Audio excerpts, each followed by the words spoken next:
আসসালামু আলাইকুম। ড্রাইভার বোর্ডের বিডির ভালো ড্রাইভার ভালো মালিক সিরিজের আজকে ৪৬তম পর্বে কথা বলবো ছুটি এবং জরুরি ছুটি নিয়ে কথা বলার নিয়ম। তো ড্রাইভিং চাকরিতে কাজের পাশাপাশি ছুটি এবং জরুরি ছুটি একটা গুরুত্বপূর্ণ বিষয়। অনেক সময় দেখা যায় যে এই বিষয়টি শুরুতে পরিষ্কার থাকে না। আবার পরবর্তীতে ছুটির প্রয়োজন হলে অনেকে জানিয়ে করেন না বা নিয়ম অনুযায়ী করেন না। ফলে একটা ভুল বোঝাবুঝি এবং সম্পর্কের সমস্যা হয়। মাঝে মধ্যেই আমাদের এটা নিয়ে দ্বন্দ্ব বসে যায় এবং চাকরি ক্যানসেল হয়ে যায়। তো ছুটি নিয়ে কথা বলার কিছু সঠিক পদ্ধতি আছে যা সবার জানা থাকা জরুরি।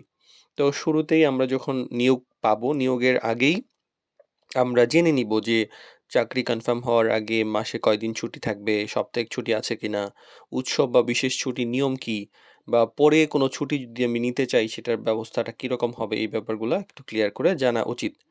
তো জরুরি ছুটির ব্যাপারেও পরিষ্কার করে জানা উচিত যে হঠাৎ করে জরুরি পরিস্থিতিতে মানুষের আসতেই পারে। সেক্ষেত্রে আ ছুটি নেওয়া যাবে কিনা, কতদিন পর্যন্ত মেক্সিমাম নেওয়া যাবে, আগাম জানাতে হবে কিনা। এই ছুটি নেওয়ার সময় ভদ্রভাবে জানানোটাও কিন্তু একটা গুরুত্বপূর্ণ ব্যাপার। কারণ হঠাৎ করে না জেনে যদি আপনি না আসেন, তাহলে আ একটা ঝামেলা হয়। তো সেক্ষেত্রে অবশ্যই যদি আগে থেকে জানেন যে, "স্যার আগামী সপ্তাহে আমার ব্যক্তিগত কারণে এতদিন ছুটি দরকার। আমাকে এই ব্যাপারে যদি সম্ভব হয় একটু সহযোগিতা করেন।"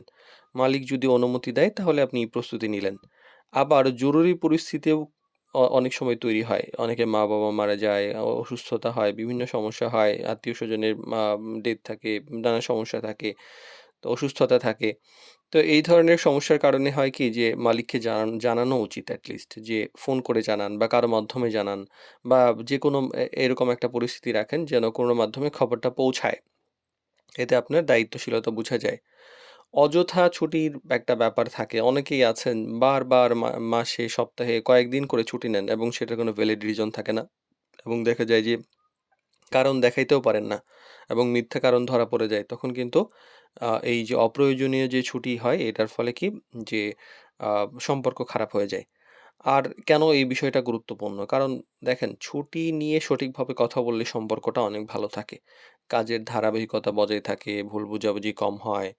তারপর আপনার আ সবকিছু মিলিয়ে সবকিছু ঠিকঠাক থাকে। আর ছুটি নেওয়াটা কিন্তু খুবই স্বাভাবিক। কিন্তু কিভাবে ছুটি চাওয়া হচ্ছে সেটাই কিন্তু আসল বিষয়। ভদ্রতা, আগাম জানানো এবং দায়িত্বশীলভাবে যদি আচরণ করেন, এই ৩ টি বিষয় মেনে চললে ড্রাইভার এবং মালিকের মধ্যে বিশ্বাস, সম্মান ভালো করেই বজায় থাকে।